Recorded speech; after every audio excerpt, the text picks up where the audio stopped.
Wala na bang kahulugan ng mga kulay sa ating bandila? Inaalila, inalipusta sa sariling lupa. Lumaban man ng parehas, ang tapang ay di makuha, pagkat kalahi pa rin natin na nagdatanggol sa mga dambuhala. Kailan huupa ang mga bagyo sa ating lahi? Mga pait ng alaala patuloy pa rin namumutawi. Dapat bumawi sa mga umapi sa ating lipe. Araw-araw na lang ang buhay ay baka sakali ineksperimento.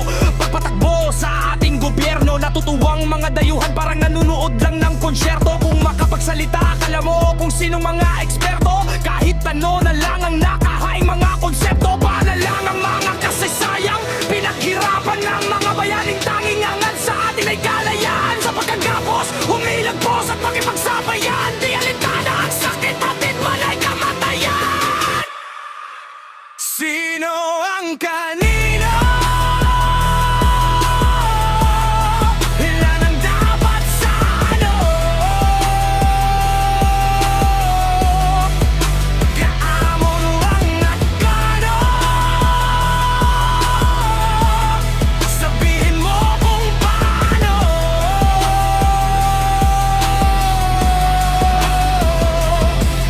Makapala ng mukha ang mga taong nakaupo, nagigirian, nagtuturuan, nagsisilabasan ng kanilang mga baho. Kanya-kang ang kabig sa pera ng bayan biglang naglaho. Pinagpawisan ng maralita sa kanilang bulsa ay tinatago. Nagkakapalang kalyo, nagninipis ang mga braso. Nasusunog na kulay ng balat sa ati ordinaryo. Walang iniurungan basta't marangal ating trabaho. Maliit na sahod, pagtyagaan, kailangang makontento. Parami ng parami mga bata sa kalye, kanilang kinabukasan ni minsan ay di inintindi. Mga dayuhan sa sariling bayan, kung maturingan, walang sariling bahay na masilungan ang hantungan. Walang trabaho, walang makain ng gutom, maitulog na lamang at sa pagising sa umaga'y panibagong hamon na naman halos maghapon sa daan. Pakikibaka walang katapusan, naubos na ang araw, ang tiyan wala pa rin laman.